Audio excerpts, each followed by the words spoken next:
नमस्कार, जय श्री कृष्णा। आज मैं इस वीडियो में आपको बताने जा रही हूँ कि यदि आप कर्क लगन और कर्क राशि के जातक हैं तो किस तरह का शनिदेव आपके जीवन में प्रदान करेंगे। शनि का जो संचरण है वह किस तरह से आपको लाभ प्रदान करेगा। 17 जनवरी 2023 से लेकर 29 मार्च 2025 तक 2.5 वर्ष के लिए शनिदेव 30 वर्षों के बाद कुंभ राशि में गोचर कर रहे हैं। तो यहाँ पर किसके किससे सावधान रहना है और कहाँ कहाँ पे आपको शुभता मिलेगी और कहाँ कहाँ अशुभता मिलेगी। आपके चाहे वह व्यापार का क्षेत्र हो, आपके परिवार का क्षेत्र हो, आपके हेल्थ से रिलेटेड कोई बातें हो या धन से संबंधित आर्थिक पक्ष हो, इन सब बातों को किस तरह से शनिदेव प्रभावित करेंगे इन 2.5 वर्षों में, यहाँ पर मैं विस्तृत जानकारी दे रही हूँ। तो अंत तक आप हमारे इस वीडियो से जुड़े रहें। सबसे पहले आप ये देखें कि शनिदेव 0 से लेकर 20 डिग्री पर मूल त्रिकोण राशि यानी कुंभ राशि में संचरण करते हैं। 0 डिग्री पर ही वो मेष राशि में नीच के हो जाते हैं और 0 ही डिग्री पर वह तुला में उच्च के हो जाते हैं। तो ये 0 डिग्री का जो 20 डिग्री पर वह उच्च के होते हैं मेष तुला में, और 20 डिग्री पर वह मेष में नीच के हो जाते हैं, और 20 ही डिग्री पर 0 से लेकर 20 डिग्री तक वह अपनी मूल त्रिकोण राशि यानी कुंभ राशि में संचरण करते हैं। शनि का जो प्रवेश है वह धनिष्ठा नक्षत्र के तृतीय चरण में हो रहा है, जिसका स्वामी मंगल है, ठीक है, और उसका जो स्वामी है वो मूल है, ठीक है। धनिष्ठा नक्षत्र मंगल का नक्षत्र है और मंगल में शनिदेव नीच के हो जाते हैं। तो आप समझ सकते हैं कि कितनी चीज़ों को शनिदेव थोड़े से आर्थिक पक्ष, आपका मानसिक पक्ष, आपका कार्यक्षेत्र, इन सब बातों को शनिदेव थोड़ा सा प्रभावित करेंगे। तो यहाँ पर मानसिक, आर्थिक और शारीरिक इन बातों पर आपको ध्यान देना है अगर आप कर्क लगन और कर्क राशि के जातक हैं, क्योंकि आपके अष्टम भाव में संचरण हो रहा है। आप अगर कर्क लगन के जातक हैं तो आपके अष्टम भाव में शनि का संचरण हो रहा है, और यदि आप कर्क राशि के जातक हैं तो भी आपके राशि से अष्टम में शनि का संचरण हो रहा है। तो यहाँ पर इन बातों को सावधानी रखनी है। और अगर आप कर्क लगन और कर्क राशि के जातक हैं तो शनि देव आपके लिए बहुत शुभ नहीं होते हैं, क्योंकि वह आपके सप्तमेश और अष्टमेश होते हैं। इस बात का ध्यान आपको यहाँ पर रखना चाहिए। तो यहाँ पर अशुभ हो गए आपकी राशि और आपके लग्न के लिए। अब देखते हैं वो दृष्टि कहाँ कहाँ डालेंगे। शनि देव की जो दृष्टि है, अगर आप कर्क लगन और कर्क राशि के जातक हैं तो अष्टम भाव में बैठकर वह आपके द्वितीय भाव यानी धन भाव, कुटुंब भाव, आपकी वाणी के भाव, आपके परिवार के भाव को देख रहे हैं, और तृतीय भाव से आपके कर्म क्षेत्र को देख रहे हैं, यानी आपके दसम भाव पर निगाह डाल रहे हैं, और इसके उपरांत वह आपके पंचम भाव को भी देख रहे हैं। आपकी विद्या, बुद्धि, आपका ज्ञान, इन सब बातों को, यानी 7, 8, 9, 10 यानी द्वितीय से दसम भाव जो है वह पंचम भाव होगा।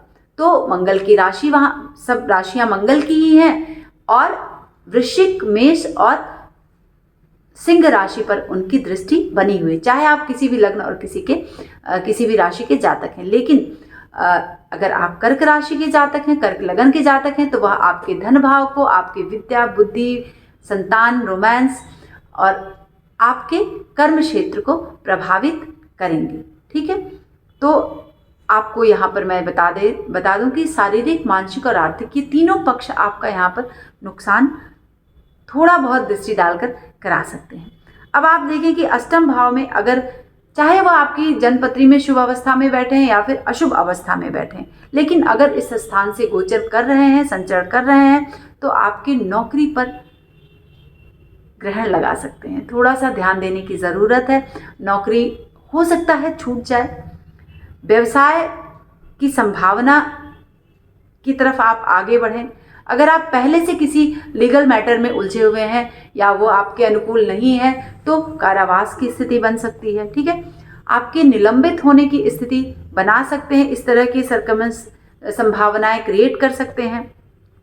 अगर आप कोई व्यवसाय कर रहे हैं तो हो सकता है कि बंद करना पड़े, है ना। तो इन सब बातों को आपको यहाँ पर ध्यान देना है। अगर आपका लग्न कर्क है तो आपके हानि से संबंधित, चाहे वो धन की हानि हो, स्त्री पुत्र के स्वास्थ्य से रिलेटेड भी बातों को आपको यहाँ पर बहुत सोच समझकर देखना है, आपको ध्यान देना है अपनी पत्नी पर, अगर आप पुरुष हैं तो स्त्री पर, स्त्री है तो पुरुष पर, यानी पति और पत्नी का जो रिलेशन है आपके जीवन में, उनके हेल्थ के पॉइंट ऑफ व्यू से आपको वहाँ पर ध्यान देना है। अपने संतान के हेल्थ पर ध्यान देना है आपको, यानी इन 2.5 वर्षों में इन सब बातों पर आपको निगाह रखनी है। अगर आप विदेश यात्रा पर जाना चाहते हैं तो अड़चनें आ सकती हैं, ठीक है।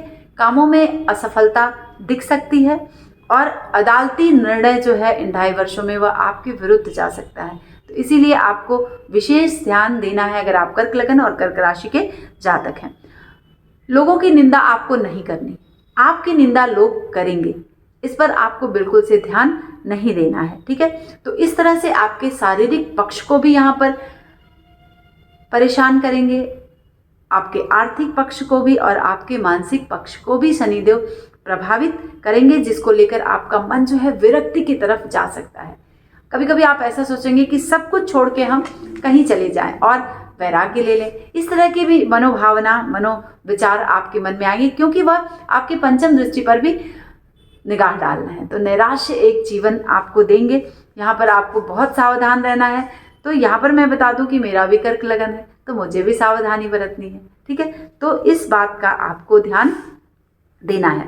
और अष्टम भाव में शनि क्या है, बिल्कुल से आपको साझेदारी नहीं करनी। अगर आप किसी से साझेदारी के विषय में सोच रहे हैं, कार्य करने के लिए, व्यवसाय करने के लिए, तो निश्चित तौर पर कोई भी साझेदारी का निर्णय आप यहाँ पर इन 2.5 वर्षों में नहीं लेंगे, ठीक है। उससे आपको नुकसान हो सकता है, स्वास्थ्य आपका बिगड़ सकता है। इसके लिए देहि सौभाग्यम आरोग्यम देहि मे परमम सुखम रूपम देहि जयम देहि यशो देहि दिशो जही के मंत्र का जाप आपको इन 2.5 वर्षों में जरूर से करना चाहिए, जिससे कि आपको आपके स्वास्थ्य में, आपके अर्थ यानी आर्थिक पक्ष में और आपके मानसिक पक्ष में आपको मनोनुकूल सफलता मिल सके। और रुद्राभिषेक आपको जरूर कराते रहना चाहिए और महामृत्युंजय भी आपको समय समय पर कर लेना चाहिए या फिर करा लेना चाहिए, है ना। तो इससे आपको लाभ मिलेगा। और इस तरह से 17 जनवरी 2023 से लेकर 29 मार्च 2025 तक का जो समय है,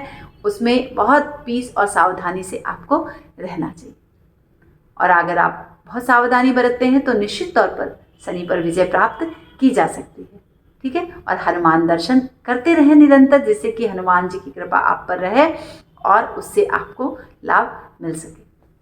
नमस्कार।